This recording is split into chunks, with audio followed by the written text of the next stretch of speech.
साल का बच्चा आपको विश्वास दिलाता हूं कि हम पूरा वत्स परिवार उनके दिखाए गए रास्ते पर चलने की पूरी कोशिश करेंगे। आज़ाद जी, बड़ी दुखद घटना है ये हमारे लिए। राज मेरे बड़े भाई जो थे 12 मई 2024 का उनका स्वर्गवास हो गया और हम उनको बहुत ही मिस कर रहे हैं। वो एक तरीके से मेरे तो गॉड फादर थे। हम पहुंचे हीरा पब्लिक स्कूल और मैं आपको बता दूं कि हीरा पब्लिक स्कूल और वत्स परिवार पिछले 25 सालों से लगातार भागवत कथा करवाते आ रहे हैं और इस वर्ष भी 26वीं भागवत कथा यहाँ पे चल रही है। तो हम आपको पहले तस्वीर दिखाते हैं कि हज़ारों की संख्या में जो लोग यहाँ आते हैं भागवत कथा सुनने, किस तरह भक्ति में मगन ये लोग हैं, आप खुद तस्वीरों में देख सकते हैं।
आज भागवत कथा का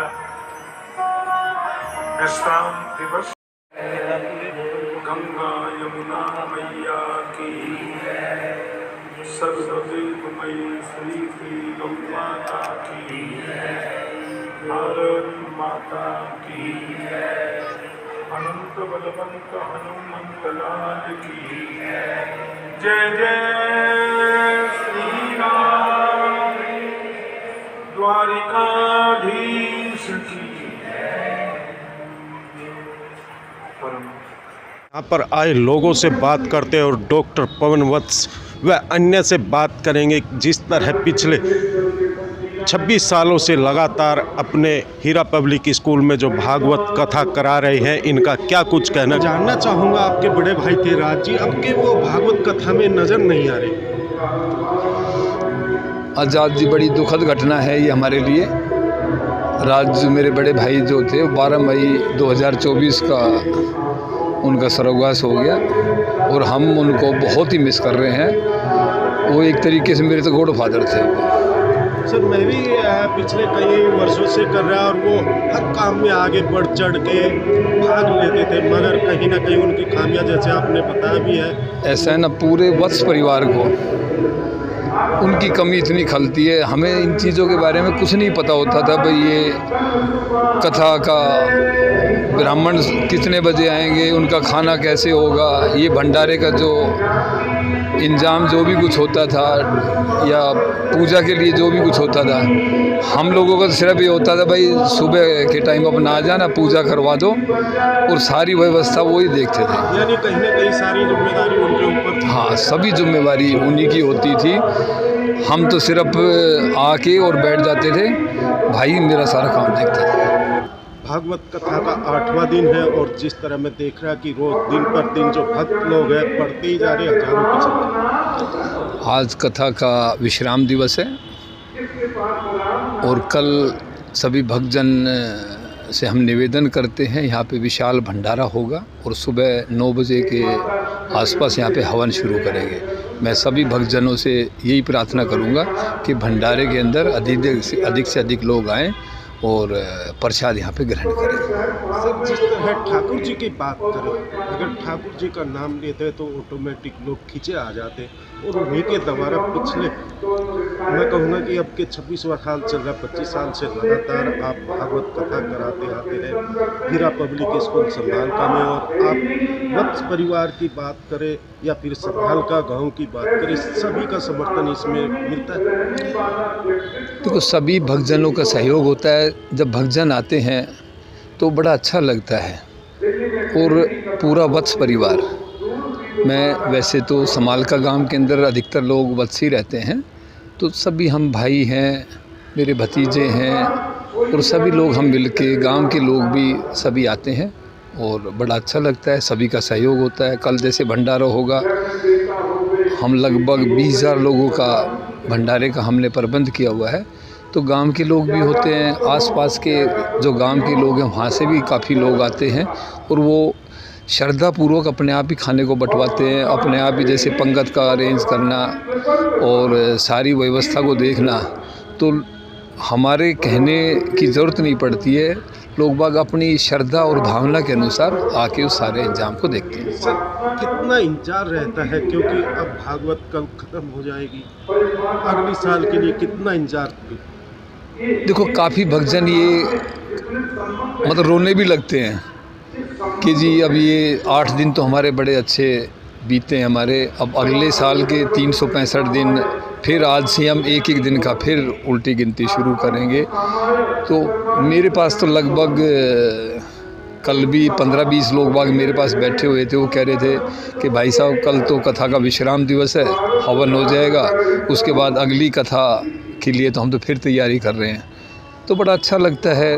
और गांव देहात, शहर, युवा वर्ग, उसको एक शक्ति मिलती है कि हमें मतलब जैसे ठाकुर जी ने कल भी बताया था, इसको मोबाइल से भी बचो, इनसे जो नशेबाजी है उनसे भी दूर रहो।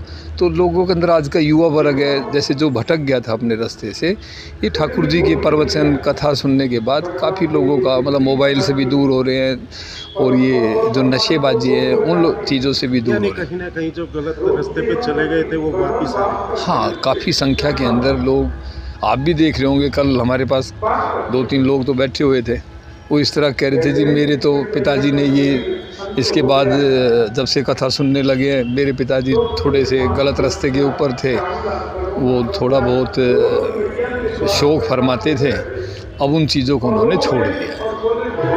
क्या नाम है आपका? मेरा नाम आरवत्स है। क्या कहेंगे, भागवत कथा चल रही यहाँ पे? भागवत कथा, सबसे पहले मैं यहाँ सबको नमस्कार कहना चाहूँगा। राधे राधे, जय श्री कृष्णा। सबसे पहले मैं यहाँ भक्तजनों को नमस्कार कहता हूँ, और यहाँ सबसे पहले मैं बड़े बाबा, बड़े माँ और राज बाबा को चरणों में नमन करता हूँ, और ठाकुर जी को सच सच प्रणाम कहता हूँ। आज जैसे कि हम राज बाबा योगेश वत्स की कमी महसूस कर रहे हैं, लेकिन मैं 11 साल का बच्चा आपको विश्वास दिलाता हूँ कि हम पूरा वत्स परिवार उनके दिखाए गए रास्ते पर चलने की पूरी कोशिश करेंगे। और मैं यही कहना चाहूँगा, भागवत एक बहुत सही चीज़ है, बहुत आनंद आता है ठाकुर जी से कहे गए द्वारा। इतनी अच्छी कथा सुनिए और आनंद ले। धन्यवाद। क्या कहेंगे, भागवत कथा में पहुँचे कहाँ पर? वैसे तो हिंदुस्तान त्योहारों का देश कहलाता है और पूरे साल भर कोई ना कोई त्यौहार रहता है, लेकिन अभी एक महीना ये विशेष तौर पे त्योहारों का है और नवरात्रि भी है। माता दुर्गा के अनेकों रूपों की उपासना हो रही है। भगवान श्री राम की रामलीलाओं का मंचन पूरे देश में और दिल्ली में विशेष तौर पे, और ऐसे अवसर पर अगर जो भागवत कथा होती है तो सोने में सुहागे का काम है।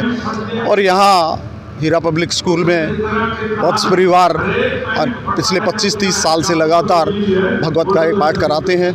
मेरा भी यहाँ पर लगातार जो है वो आना रहता है। आज मैं यहाँ कथा में आया हूँ, कथा सुन के मुझे बहुत अच्छा लगा, और भगवान के चरणों में लगातार हम लोग लगे रहते हैं। और ख़ास तौर पर नवरात्रों में कथा सुनना, भगवान की पूजा पाठ करना, ये विशेष लाभकारी होता है। मैं यहाँ पर आया हूँ, मैं पूरे वत्स परिवार को भी और मिश्रा जी को भी और सब लोगों को बहुत बहुत धन्यवाद देता हूँ। मुझे यहाँ पर बुलाया, उसका बहुत धन्यवाद मेरा पूरा। श्वेता जी, क्या कहेंगे? मैं देख रहा हीरा पब्लिक स्कूल में पीछे 25 वर्षों से भागवत कथा कराई जाती है, और अब के 26वीं भागवत कथा यहाँ पे चल रही है। किसके द्वारा ये कराई जाती है? पहली बात तो मैं बहुत खुशकिस्मत मानती हूँ कि मेरी इस परिवार में शादी हुई और मैं इतने अच्छे परिवार में मैं यहाँ पर आई हूँ, शादीशुदा मतलब शादी होकर मैं यहाँ पर आई हूँ, तो मुझे भी भागवत का फल मिलेगा। यहाँ पे मैं भागवत सुन रही हूँ, 10 साल हो गए मेरी शादी को, मैं 10 साल से भागवत सुनती आ रही हूँ। मुझे बहुत अच्छा लग रहा है, बहुत अच्छी बातें सुनने को मिल रही हैं। उनको हम अपने जो प्रतिदिन के दिनचर्या हैं उनमें भी उसको लाते हैं, उन बातों को जो ठाकुर जी हमें सिखाते हैं, तो बहुत अच्छा लगता है। भगवान करे, हम तो यही चाहेंगे कि चलती रहेगी हमेशा।